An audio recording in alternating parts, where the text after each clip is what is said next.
patologia da vida cotidiana e é uma obra da editora Autêntica. Vamos lá, capítulo 3. O esquecimento de nomes e sequências de palavras. Experiências.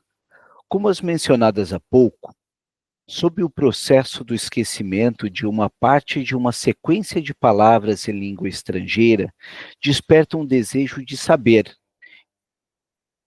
se acaso o esquecimento de sequências de palavras na língua materna exige um esclarecimento essencialmente diverso. Na verdade, não costumamos nos surpreender quando uma fórmula apreendida de cor ou um poema não podem ser reproduzidos fielmente, mas com alterações e lacunas.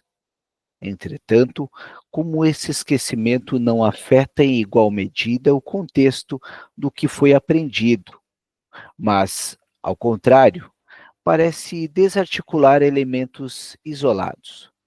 Poderia valer a pena investigar analiticamente alguns exemplos dessa reprodução que se tornou defeituosa.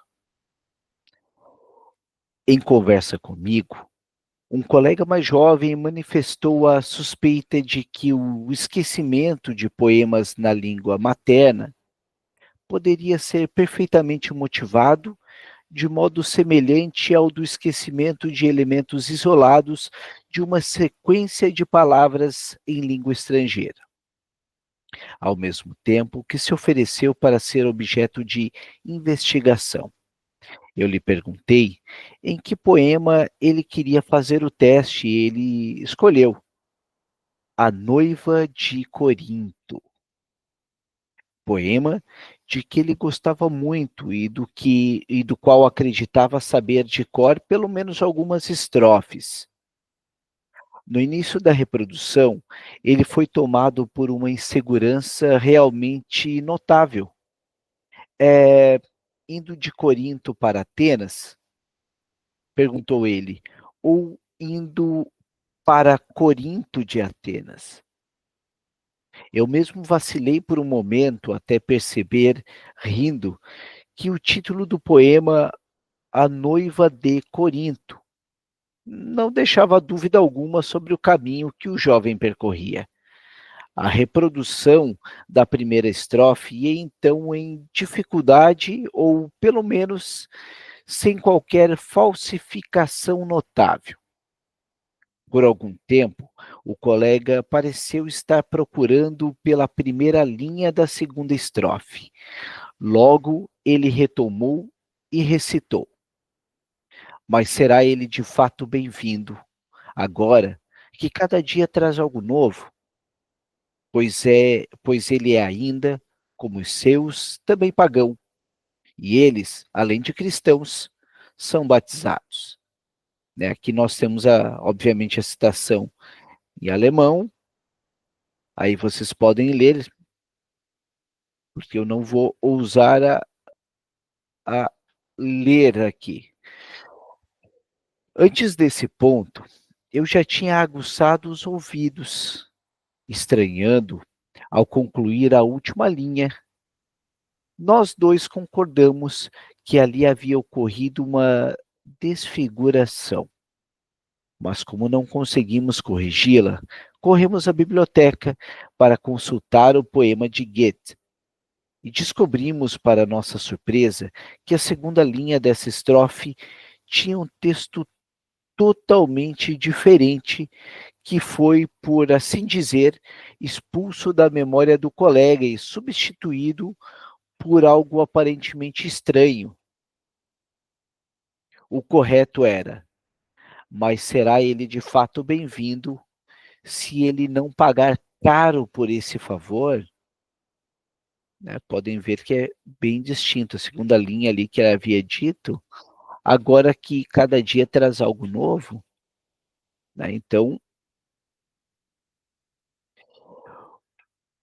com erkauft, pagar, rima getauft, batizado.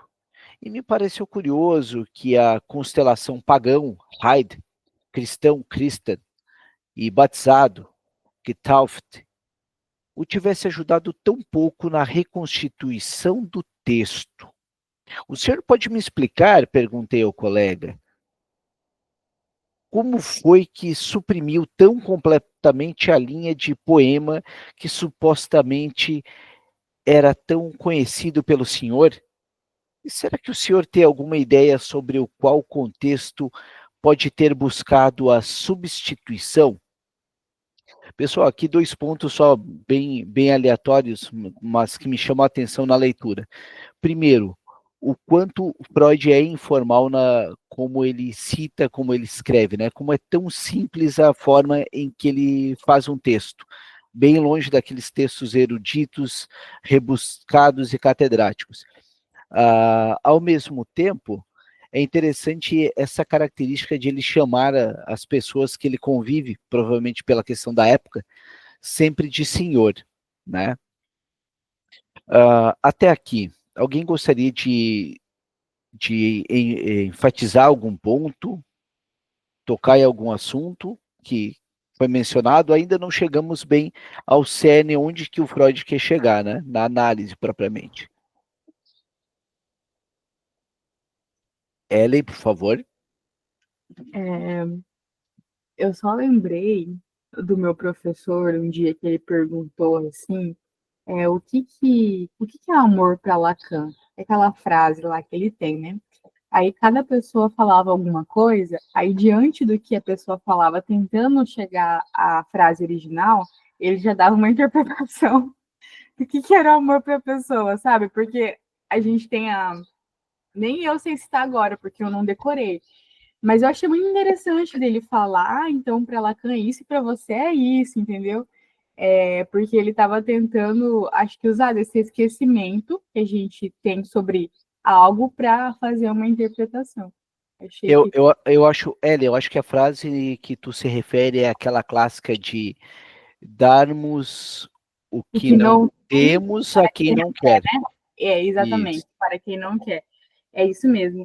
Aí eu lembrei disso também, da gente, desse texto, né? Ele está perguntando o que você quer dizer, né? Você pode me explicar? Porque geralmente a gente tem esse esquecimento comum, né? Porque nossa capacidade cognitiva de memória, ela não é assim, não fixa todo o conteúdo, mas também tem a questão do inconsciente, né? Que é o que importa pra gente. Não, e bem pontuado isso que tu disseste, Ellen, porque daí a gente leva para a clínica, né? Não é o que tu sabe sobre o assunto, é o que o teu analisando sabe, né? Se o teu analisando na cabeça dele, usando um exemplo que me veio na época da publicidade, se o teu analisando acha que um carro tem 3 portas, afinal ele tem um modelo Veloster e é 3 portas, como é que tu vai dizer que é 4, né? Então é sempre a realidade do sujeito e não a nossa. Isso é legal tu ter tocado nesse assunto. Tá? Então eu sigo mais um pouquinho ali depois a contribuição da Ellen, né? Voltando nessa última linha aqui. O senhor pode me explicar? Perguntei ao colega. Como foi que suprimiu tão completamente a linha de um poema que supostamente era tão conhecido pelo senhor? E será que o senhor tem alguma ideia sobre o qual contexto pode ter buscado a substituição? Ele conseguiu dar esclarecimentos, embora claramente não o tenha feito de muito bom grado. A linha, agora que cada dia traz algo novo, "Zet ist, wo jeder Tag was Neues bringt", parece-me familiar. Eu devo ter usado essas palavras há pouco em referência à minha clínica, com cuja prosperidade, como o senhor sabe, estou atualmente bem satisfeito. Mas como essa frase se encaixou aí, eu poderia indicar um contexto. A linha, se ele não pagar caro por esse favor, realmente não me foi agradável. ela tem relação com uma proposta de casamento que foi rejeitada na primeira vez. Ó, aqui temos essa questão já para ser investigada. Ela tem relação com a proposta de casamento que foi rejeitada pela primeira vez e que agora eu penso em repetir. Considerando a grande melhoria da minha situação material, não posso lhe dizer mais nada, mas se agora eu for aceito, certamente poderá ser agradável lembrar que, tanto antes quanto hoje, uma espécie de cálculo fez a diferença. Né? Aí temos a questão de um sujeito, pelo que eu compreendi, que teve uma proposta de casamento rejeitada, sendo que o poema no qual ele recita é a noiva, né, noiva de Corinto. Isso me pareceu esclarecedor, mesmo sem que eu precisasse saber das circunstâncias com mais detalhes. Mas continuei perguntando como foi que o senhor e seus assuntos particulares chegaram a se mesclar com o texto. A noiva de Corinto. Será que no seu caso existem diferenças de credos religiosos, como as que desempenham um papel importante no poema? Quando uma noiva fé germina, amor e fidelidade devem ser arrancados como erva daninha. Né? Temos aqui de novo o poema, porém, em alemão. Não fiz uma suposição correta, mas foi curiosa a experiência de como uma pergunta bem dirigida fez do homem, de repente, um adivinho. Né? Olhem só que interessante isso. Uma pergunta bem dirigida fez do homem, de repente, um adivinho, de modo que ele pôde me dar como resposta algo que para ele próprio certamente até aquele momento era desconhecido. Ele me lançou um olhar aflito e contrariado, murmurou para si mesmo uma passagem posterior do poema. Olhe bem para ela, amanhã estará grisalha. Seguimos ali de novo com a citação em alemão, e acrescentou rapidamente, ela é um pouco mais velha que eu, para não lhe causar mais sofrimento, interrompi a investigação. O esclarecimento pareceu-me suficiente, mas foi, sem dúvida, bem surpreendente que o esforço para reconduzir ao seu fundamento uma inofensiva falha de memória tocasse para a pessoa investigada em assuntos tão remotos, tão íntimos e investidos de um afeto tão penoso. Observe aqui um detalhe que julgo ser bem relevante, né? Interrompi a investigação para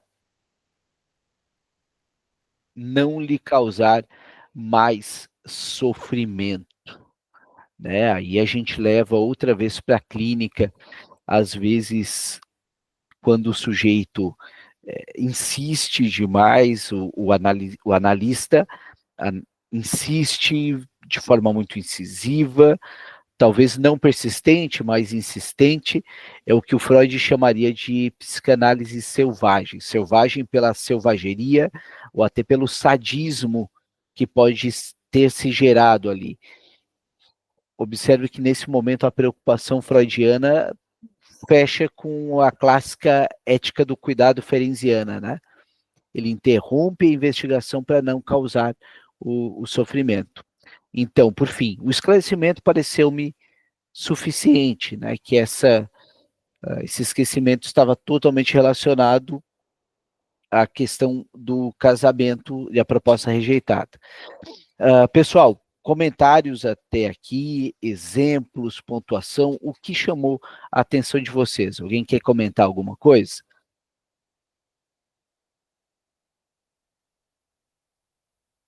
Não? Né, reiterando que eu tenho sempre a sensação de quando eu leio Freud, parece que ele já explicou tudo. Eu acho fantástico essa forma que ele escreve.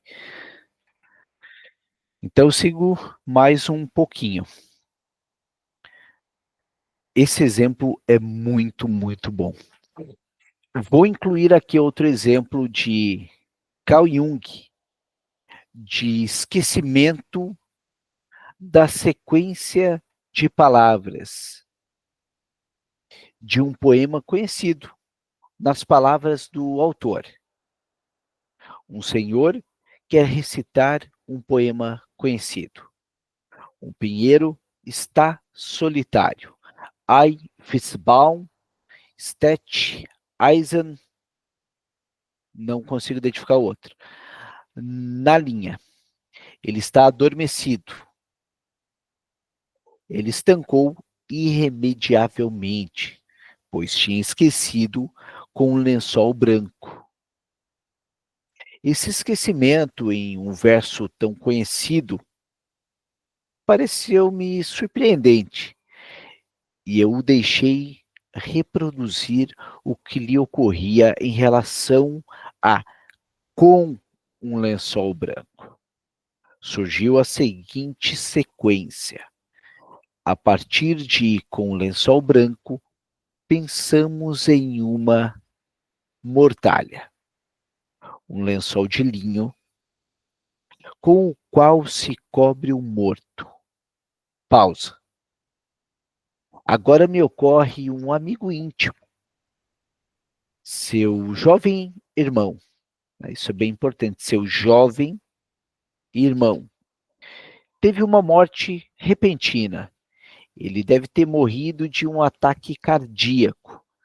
Ele era muito corpulento. Meu amigo também é corpulento. E eu já havia pensado que isso também poderia acontecer com ele. Provavelmente, ele se movimenta muito pouco. Quando eu ouvi falar do falecimento, eu senti medo de que isso também pudesse acontecer comigo, já que em nossa família nós temos uma inclinação à obesidade, e meu avô também morreu de um ataque cardíaco. Eu também me acho corpulento e por isso comecei nesses dias um regime para emagrecer. Esse senhor se identificou de imediato, inconscientemente, com o pinheiro, observou Jung, que é envolto na mortalha branca. O próximo exemplo de esquecimento de uma sequência de palavras que eu devo ao meu amigo Sándor Ferenczi, de Budapeste. Refere-se diferentemente dos anteriores a uma expressão cunhada pelo próprio falante, e não a uma frase tomada a um poeta. O exemplo também nos apresenta um caso não inteiramente comum em que o esquecimento se coloca a serviço de nosso bom senso. Quando este é ameaçado pelo perigo de sucumbir a um apetite momentâneo, dessa maneira o ato falho adquire uma função útil. Quando recobramos a nossa sobriedade, então damos razão a essa corrente interna, a qual antes só podia se manifestar através de um impedimento, um esquecimento, uma impotência psíquica. Em uma reunião surge a expressão tout comprendre, c'est tout pardonner. Tudo compreender é tudo perdoar. Eu comento que a primeira parte da frase é suficiente. O perdoar seria uma presunção que deveria ser deixada a Deus e aos sacerdotes. Uma pessoa presente acha essa observação muito boa, o que me deixa arrojado e provavelmente para garantir a opinião favorável do benévolo crítico. Digo que recentemente me ocorreu algo ainda melhor, mas quando eu quis contá-lo, não me ocorreu. Eu me retiro imediatamente e anoto as ocorrências encobridoras. Primeiro que me veio o nome de um amigo e da rua em Budapeste, que eram as testemunhas do nascimento daquela procurada ocorrência de pensamento. Depois veio o nome de outro amigo, Max, que costumamos chamar de Maxi. Isso me leva à palavra Maxime, máxima, e a lembrança de que se tratava naquela época como um caso mencionado no início, de uma modificação de uma máxima conhecida. Curiosamente, não me ocorre uma máxima em relação a isso, mas o seguinte: Deus criou o ser humano à sua imagem e a sua versão modificada, o ser humano criou Deus à sua imagem. Ato, ato contínuo, surgiu imediatamente a lembrança do que era procurado. Naquela época, meu amigo disse na rua Andrassy: nada que é humano me é estranho, ao que retruquei, aludindo a experiências psicanalíticas. Você deve prosseguir e reconhecer que nada que é animal é estranho a você. Entretanto, quando eu finalmente obtive a lembrança que procurava, não pude contá-la na reunião em que me encontrava naquele momento. A jovem noiva do amigo a quem eu havia lembrado da animalidade do inconsciente estava entre os presentes e eu tinha de saber que ela não estava preparada para ficar sabendo dessas perspectivas tão desagradáveis.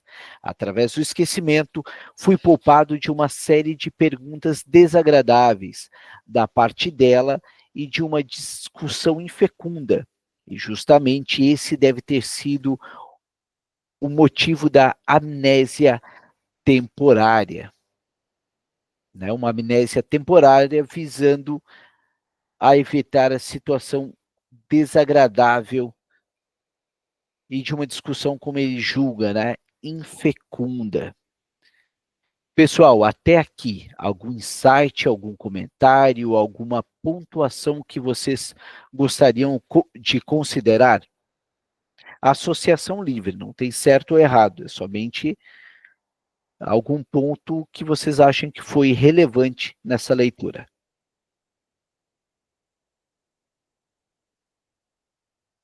Alguém gostaria de pontuar alguma coisa?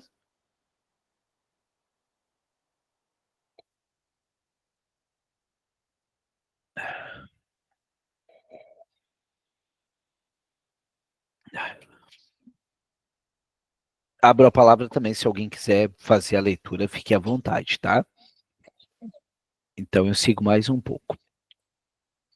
É interessante que, como ocorrência encobridora, surgisse uma frase na qual a divindade é degradada à condição de uma invenção humana, enquanto na frase procurada aludia-se ao animal no ser humano. Portanto, o que há de comum entre elas é a diminuição da capacidade, captis diminutio. Tudo isso é claramente apenas uma continuação do movimento do pensamento sobre compreender e perdoar, instigada pela conversa, que nesse caso, o procurado tenha me ocorrido tão rapidamente, talvez se deva à circunstância de eu ter me retirado imediatamente da reunião em que isso era censurado, para um aposento vazio. Desde então, eu tenho empreendido numerosas outras análises de casos de esquecimento ou de reproduções defeituosas. Esse é um termo que o Freud usa muito, reproduções defeituosas, de uma sequência de palavras. Aqui a gente chega num ponto também em clínica bem importante, eu reitero de novo, né? O quanto a nossa função visa, frente à associação livre, estimular essa sequência de palavras, principalmente nos valendo da associação livre. E fui inclinado a supor, a partir dos resultados coincidentes dessas investigações, que o mecanismo de esquecimento demonstrado nos exemplos alíquis, né, aquele nosso encontro anterior, no qual a gente passou por esse exemplo. E a noiva de Corinto possui uma validade quase universal, né? Ou seja, o esquecimento não interessa se é estrangeira a palavra ou materna. Na maioria das vezes, não é muito confortável comunicar essas análises, porque, como mencionadas anteriormente, elas levam constantemente a coisas muito íntimas e penosas para o analisando. Por isso, também não vou continuar multiplicando o número de exemplos como esses.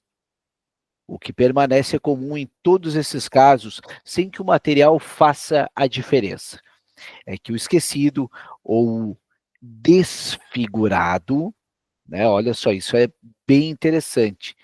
O esquecido ou desfigurado entra em conexão por algum caminho associativo com o conteúdo do pensamento inconsciente, de onde partiu o efeito que se manifesta como o esquecimento. Volto-me agora novamente ao esquecimento de nomes, do qual até aqui não examinamos exaustivamente nem a casuística, nem os motivos. Como às vezes posso observar em mim abundantemente esse tipo de ato falho, não fico constrangido de apresentar exemplos. As leves enxaquecas das quais continuo, continuo padecendo costumam anunciar-se, horas antes, por esquecimentos de nomes.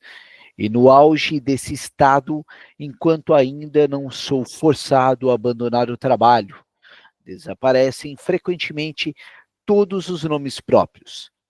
Casos como o meu poderiam justamente dar lugar a uma objeção de princípio contra os nossos esforços analíticos. Acaso não se tem necessariamente de concluir dessas observações que a causa do esquecimento, e em especial do esquecimento de nomes, esteja em perturbações da circulação e da função cerebral em geral e, por isso, poupar-se de tentativas de esclarecimentos psicológicos para esses fenômenos? De maneira alguma, isso seria confundir o mecanismo de um processo, semelhante a todos os casos, com os fatores facilitadores do processo, que são variáveis e não necessários. Mas, no lugar de um debate, quero trazer uma analogia para resolver essa objeção. Digamos que eu tenha sido tão descuidado a ponto de ir passear à noite em uma área despovoada da cidade grande, onde sou assaltado e roubam meu relógio e minha carteira.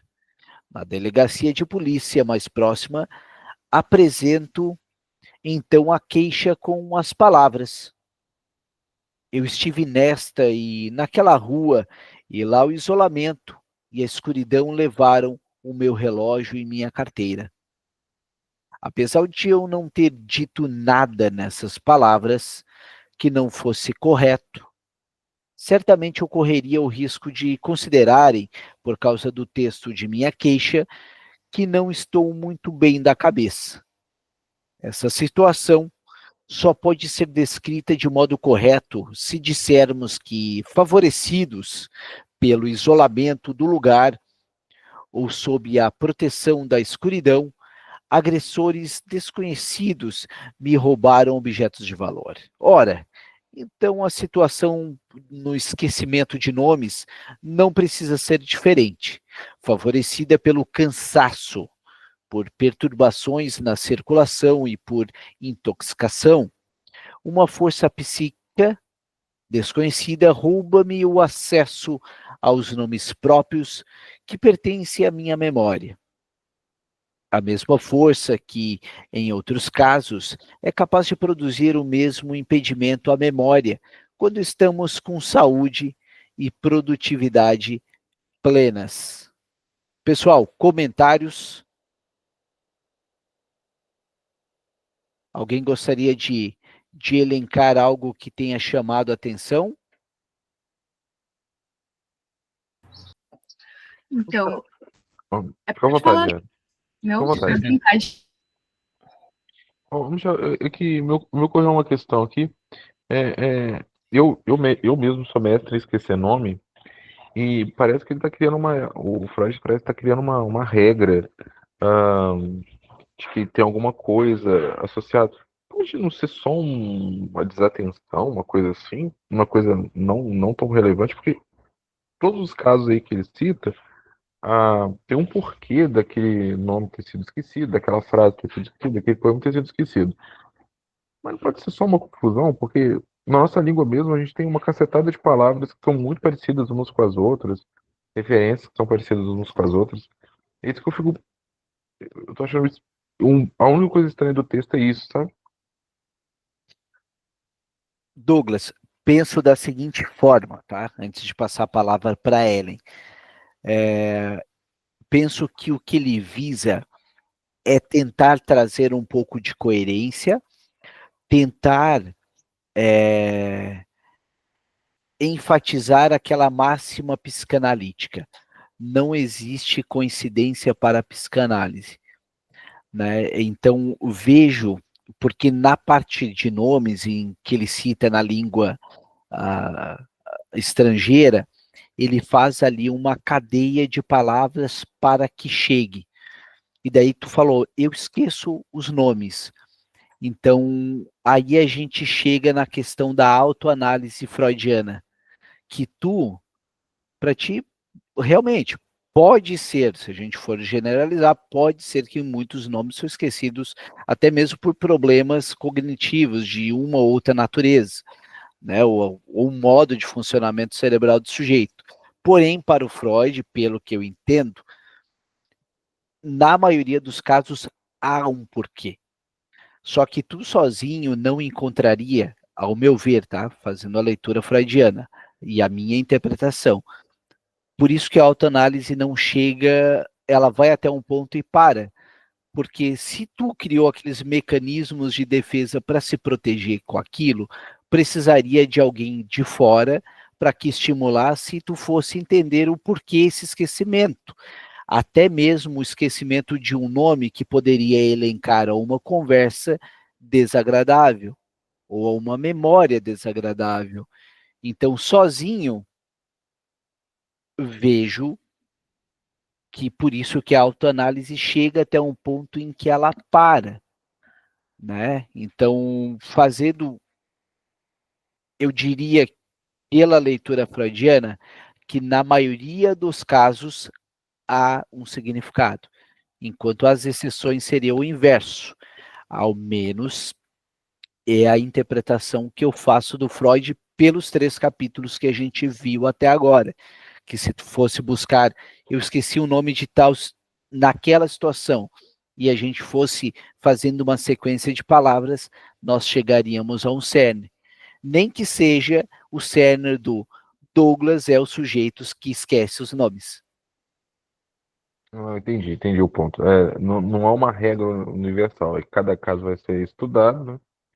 E tem essa questão, né, do porquê. E você acha e tem um porquê, às vezes, ligado à época que você. Não sei se o Freud vai trabalhar isso mais pra frente.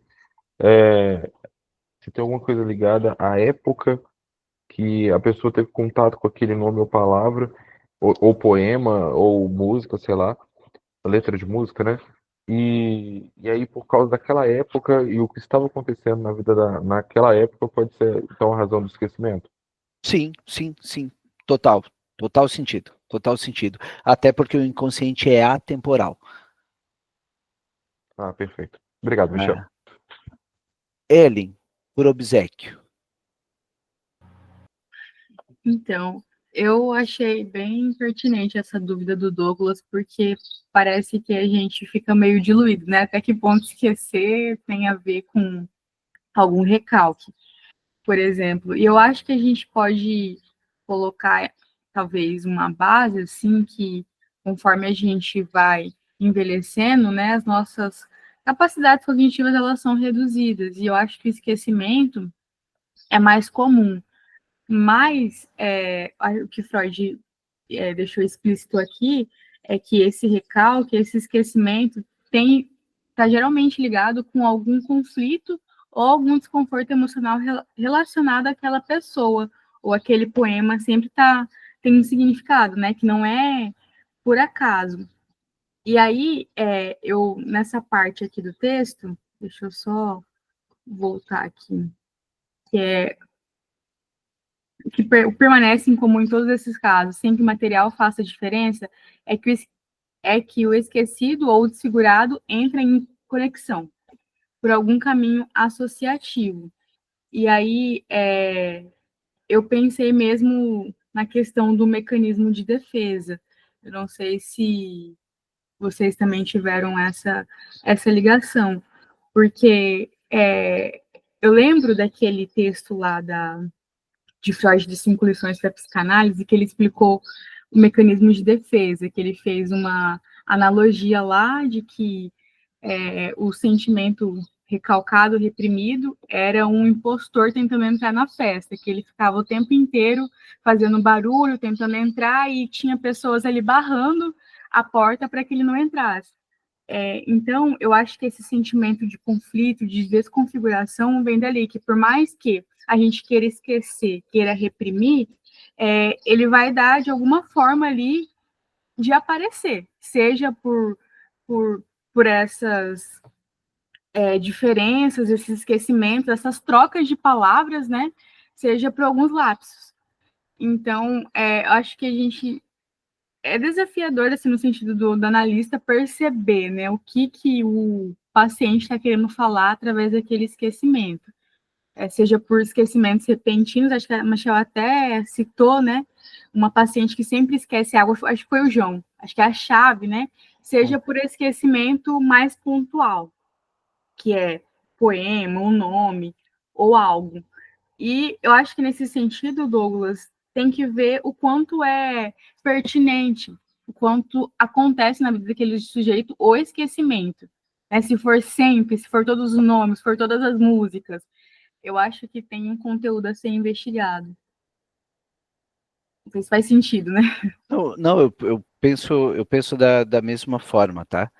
Que é isso que tu mencionou, né? Eu até tinha feito umas pequenas anotações previamente aqui, enquanto eu tinha lido, né, que fatores como o cansaço e o estresse, eles facilitam o esquecimento. Tá? Fatores externos, eles são facilitadores. Não é o escuro que rouba a carteira do sujeito.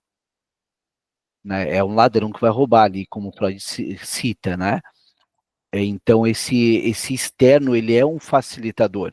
Porém, a causa, ela é interna e associativa, sendo o esquecimento não aleatório. Né? Ele vai se conectar a conteúdos reprimidos ou a desconfortos emocionais. Né? Vale lembrar que, como a gente lendo no Garcia Rosa, a gente vê que o que está reprimido ali no inconsciente não é bem o que nós iremos acessar, a gente associa as representações daquilo. Né? Então, esse esquecimento, ele visa manter tudo que foi reprimido, ou melhor, recalcado, né? Eu gosto mais do termo recalcado para o que está no inconsciente, na primeira tópica. Então, o que está recalcado, a ideia do esquecimento é manter aquilo lá. A Johanna colocou aqui, acho interessante que nesse poema da noiva de Corinto, a gente possa fazer um paralelo com o retorno do reprimido. Sim, jovem morta personifica o que foi reprimido, seu desejo amoroso e erótico. Ao retornar como uma figura fantasmagórica, essa jovem morta materializa os desejos reprimidos, que agora se expressam de forma destrutiva e sombria. Se fala de tensão entre o inconsciente associado ao paganismo, ao superego representado pelas normas morais cristãs. Legal essa forma que tu fez, Johanna. Johanna, queres contribuir e comentar um pouquinho esse trecho que tu nos trouxe aqui, que foi bem pertinente?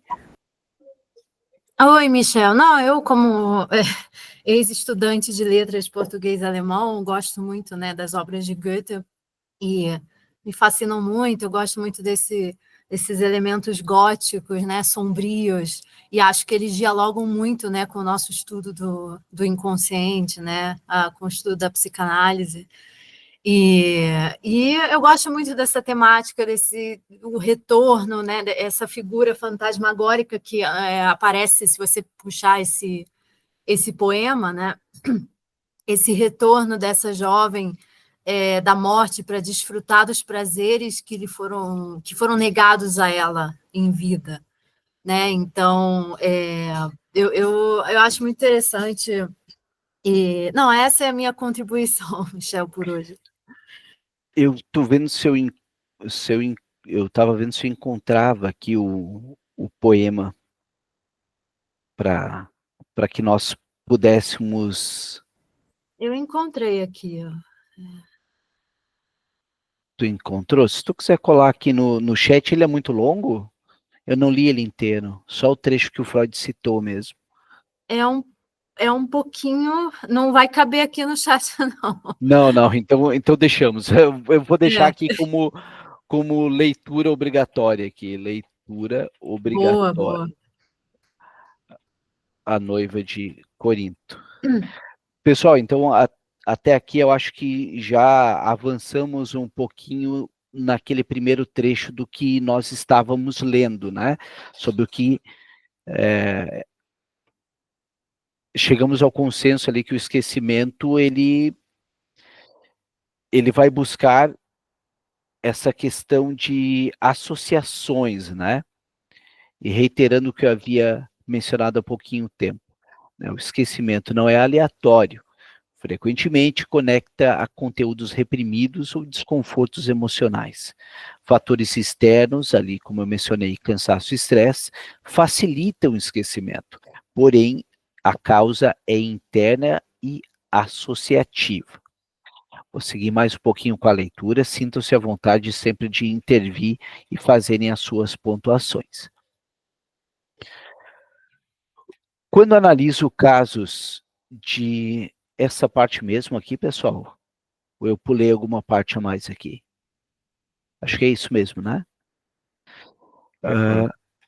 Quando analiso casos de esquecimento de nomes observados em mim mesmo, descubro quase que regularmente que o nome retido tem uma relação com o tema, que toca de perto a minha pessoa e é capaz de evocar em mim afetos intensos e frequentemente penosos. De acordo com a prática conveniente e recomendável da escola de Zurique, Bleuler, Jung e Hickling, posso expressar esse fato dessa forma. O nome subtraído tocou-me em um complexo pessoal. A relação do nome com a minha pessoa é inesperada e, na maioria das vezes, é medida por uma associação superficial, ambiguidade verbal ou homofonia. Ela pode, em geral, ser caracterizada como uma relação colateral. Alguns exemplos simples vão esclarecer melhor a sua natureza. Um paciente me pede para lhe indicar uma estância de águas da Riviera. Eu sei de um lugar assim, bem perto de Gênova. Lembra-me também do nome do colega alemão que clinica lá.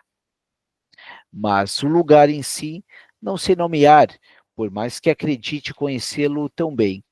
Não me resta nada além de pedir para o paciente esperar, ir rapidamente às mulheres da minha família. Como se chama aquele lugar perto de Gênova, onde o Dr. N tem o seu pequeno sanatório, em que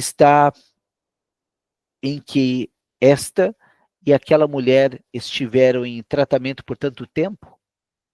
Naturalmente, justamente você teve de... Perfeito, Ellen. Obrigado pela presença. Naturalmente, justamente você teve de esquecer esse nome. Nerve, o nome do lugar. Naturalmente, justamente você teve de esquecer esse nome. Olha o nome do lugar. Nerve. Com nervos, aliás, eu já trabalho o suficiente. Outro fala de uma estância de veraneio e afirma que haveria lá, além das duas conhecidas, uma terceira pousada, para que ele está ligada a certa lembrança. Ele me diria o nome logo. Eu contestei a existência dessa terceira pousada e fiz um apelo ao fato de ter me hospedado naquele lugar por 7 verões seguidos e, portanto, teria de conhecê-lo melhor do que ele. Estimulado com a objeção, ele já tinha, no entanto, se apoderado do nome. A pousada se chama Rock Wartner. Então precisei ceder. Vi-me obrigado a confessar que, ao longo de 7 verões, eu tinha me hospedado bem próximo dessa pousada, cuja existência foi negada. Vale Genneten, por mim. Porque eu teria, nesse caso, me esquecido do nome da coisa? Vamos ver por quê. Acho que foi porque, claramente, o nome soa muito parecido a de um colega especialista em Viena. De novo, tocou-me no complexo profissional. Em outra vez, quando eu estava prestes a comprar uma passagem na ferroviária de Reichenhall, não me ocorre de nenhuma maneira o nome. Perfeitamente familiar, da próxima grande estação ferroviária, pela qual eu já havia passado com muita frequência. Tive de procurar com toda a seriedade no quadro de horários. O nome era Rosenheim, Lar de Rosas. Sei então de imediato, através de que associação ele me havia sido perdido. Uma hora antes, eu tinha visitado minha irmã em sua casa bem próxima de Reichenhall. Minha irmã se chama Rosa, portanto, também um lar de rosa, Rosenheim. Esse nome me havia sido levado embora pelo complexo familiar. 4. Posso ilustrar o efeito francamente predador do complexo familiar, com um grande número de exemplos. Certo dia veio ao meu consultório um rapaz, irmão mais moço de uma paciente, que eu havia visto inúmeras vezes e que eu estava acostumado a chamar pelo primeiro nome. Quando então eu quis contar da sua visita, tinha esquecido seu primeiro nome, que eu sabia não ser absolutamente incomum. Douglas, acho que esse é um ponto relevante, ó, quando ele diz que o nome era algo que não era absolutamente incomum, né? Então aí que estão, aonde que chama a atenção dele. Quando ele passa por 7 verões no lugar e não lembra, quando está com um nome que não é incomum, e mesmo assim ele esquece. Aí é que liga, tem algo diferente aí. Uhum. Não houve nada que me ajudasse a recuperá-lo. Fui então para a rua para ver os letreiros das lojas e reconheci o nome do mesmo jeito como me deparei com ele pela primeira vez. A análise me ensinou que eu havia estabelecido um paralelo entre o visitante e meu próprio irmão, um processo de transferência aí, que tentava culminar na pergunta recalcada. Em um caso igual a esse, teria meu irmão se comportado do mesmo modo ou teria sido muito mais confrontador? A ligação externa entre o pensamento sobre a própria e a outra família foi possibilitada pela coincidência do fato de as mães, nos dois casos, terem o mesmo nome, Amália. Eu entendi então, a posteriori, nachtlich, os nomes substitutos, Daniel e Franz, que se impuseram a mim sem esclarecimento. São esses, como também Amália, nomes de os bandoleiros Dierheber. de Schiller, aos quais se conecta um xiste do andarilho vienense Daniel Spitzer. 5. Numa outra vez, não consegui encontrar o nome de um paciente que fazia parte de minhas relações de juventude. A análise seguiu por um longo desvio antes de me fornecer o nome procurado. O paciente manifestou um medo de perder a acuidade visual. Isso evocou a lembrança de um rapaz que, por causa de um tiro, havia ficado cego. E, por sua vez, isso se ligava à imagem de outro jovem que ia atirar em si mesmo. E esse último tinha o mesmo nome do primeiro paciente. Apesar de não ter com ele nenhum parentesco, entretanto, só encontrei o nome depois de ter consciência da transferência de uma expectativa angustiada desses 2 casos juvenis para uma pessoa da minha própria família. Dessa maneira, uma corrente contínua de autorreferências atravessa meu pensamento. Olha só, uma corrente contínua de autorreferências atravessa o meu pensamento, o quanto o inconsciente trabalha de forma até incessante, da qual eu geralmente não obtenho nenhum vestígio, mas que me trai através desses esquecimentos de nomes. É como se eu fosse obrigado a comparar tudo o que ouço sobre pessoas estranhas comigo mesmo, como se meus complexos pessoais se ativassem a cada vez que tomo conhecimento de outros. Aquilo que nos irrita é o que está em nós. O que nos irrita no outro é o que está em nós, Esse é o conceito. Impossível que isso seja uma característica individual minha.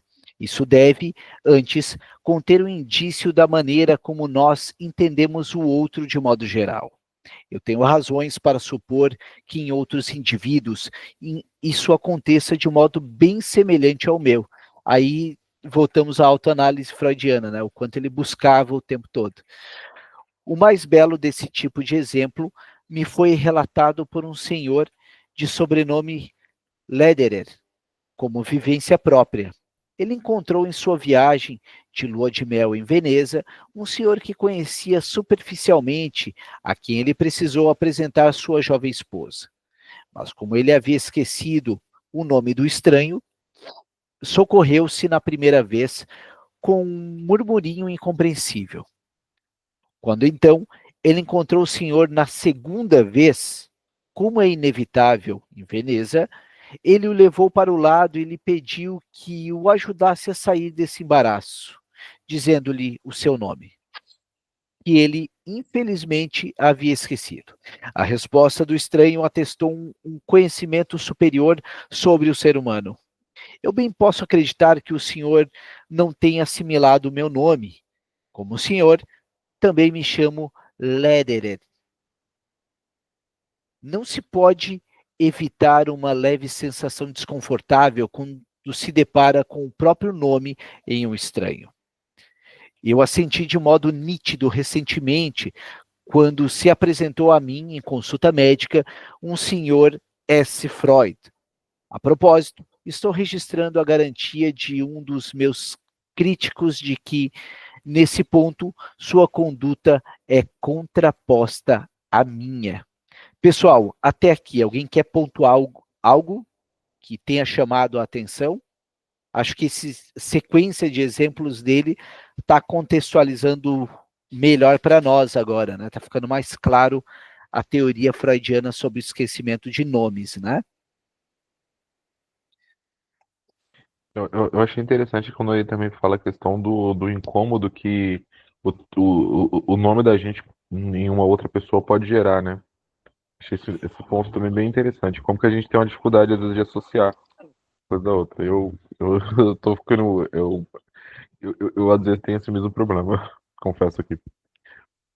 Eu compartilho também com vocês desse sentimento meio desconfortável.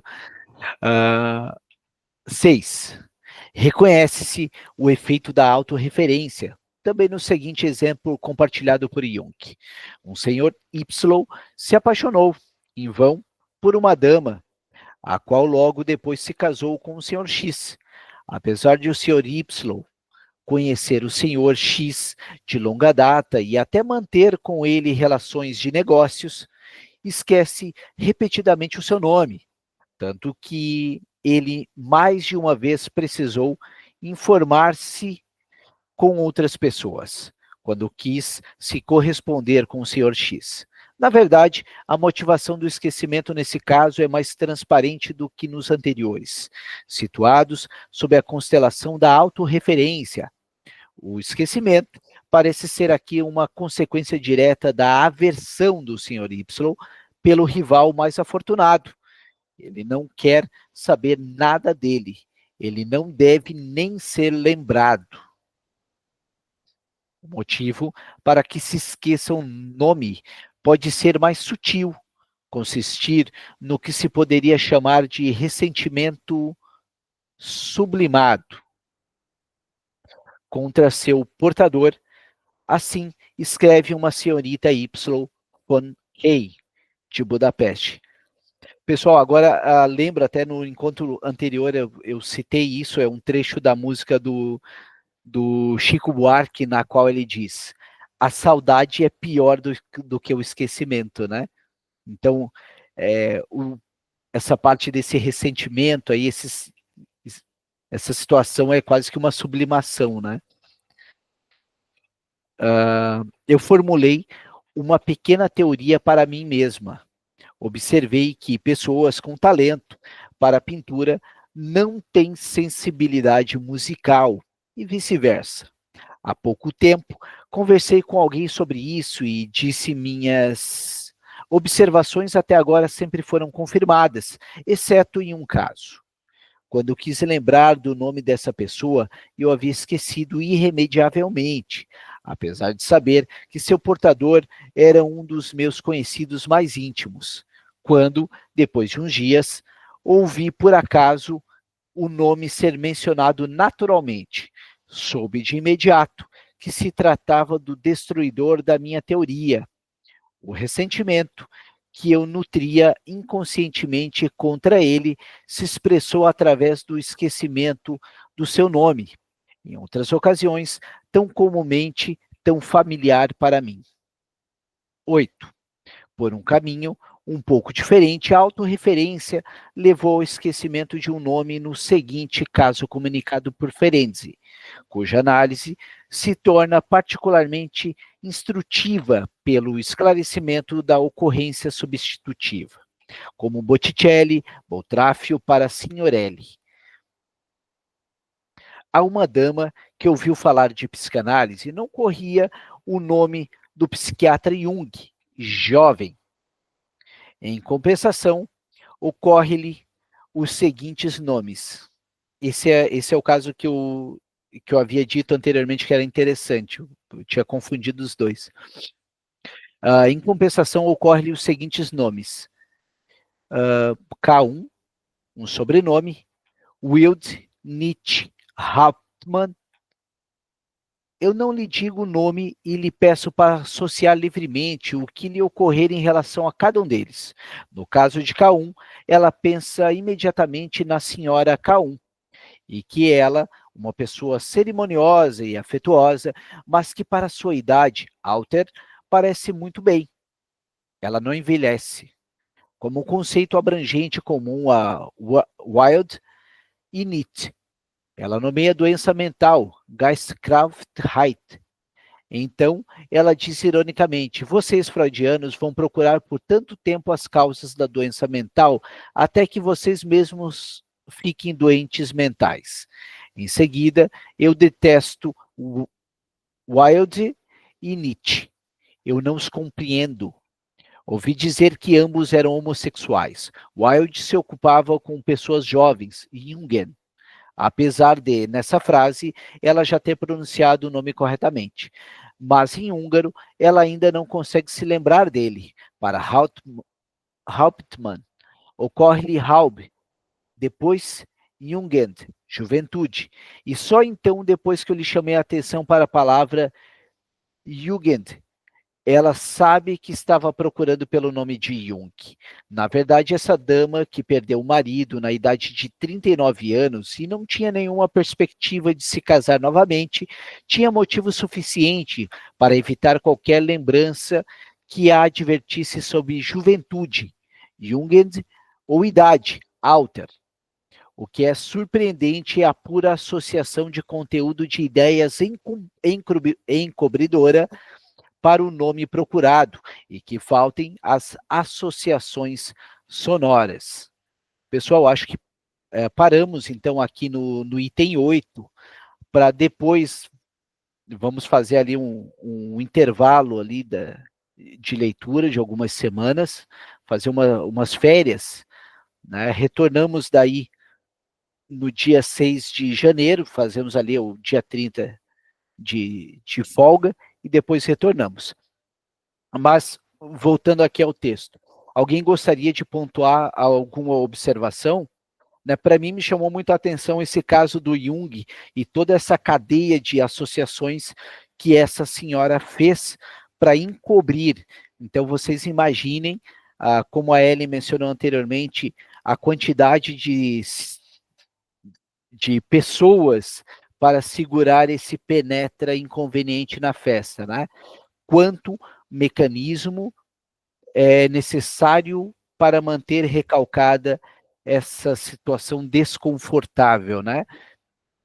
De que forma isso pode somatizar ou não no sujeito, né? Quais são os males que pode trazer, dependendo da estrutura do sujeito. Alguém gostaria de pontuar algo? Comentários? Vamos deixar agora a palavra um pouquinho mais livre ali, né? Sintam-se à vontade para pontuar o que chamou a atenção. Michel, eu achei interessante o fato do exemplo último que você leu para nós aí, que a mulher associou com a questão da juventude e teve ainda a questão do gênero, do gênero dos autores aí que ela cita, e o fato de uma antipatia profunda por eles também. Engraçado como que ela criou toda uma roda de questões para inebriar o nome que ela não quer encontrar, né? Parece que ela É o tá com mecanismo de defesa de racionalização. O mecanismo de defesa de racionalização. Ela racionaliza tudo aquilo para encobrir, né? Por isso que o Contar do Caligari sempre enfatiza. A gente nunca encara o sintoma de frente. Exatamente porque de frente vão surgir todas essas questões de racionalização para que se mantenha na situação, para que se mantenha aquela situação que já está devidamente controlada, né? tipo, vai dando umas voltas e aí naquela vírgula posta fora do lugar, tu entende muita coisa, né? Aí é a escuta, principalmente a escuta do discurso, a escuta da desconfiança, né? Que a gente precisa ter essa sensibilidade de entender nos lapsos o porquê esqueceu, o que essa pessoa não queria falar, o que ela quer evitar com aquilo. Porque, reitero, existe todo o investimento, existe toda uma construção para manter aquela situação devidamente reprimida. Não é algo simples, né? É quase um processo de sublimação ali, de certa forma, né? Esse recalcado aí. Gostaria de pontuar mais alguma coisa? Algo que vocês acham relevante para a gente ir debatendo? De novo, né? Já citei algumas vezes, mas cito outra vez, naquela frase que soa até cômica, né? Até os burros têm pensamentos inteligentes, só não chegou a perceber. E aí entra essa questão do esquecimento premeditado. Mais algum ponto? Acho que agora a gente pode até... Eu vou tirar a gravação e a gente vai agora para uma conversa mais informal sobre temas relacionados à psicanálise que vocês estejam lendo, que eu esteja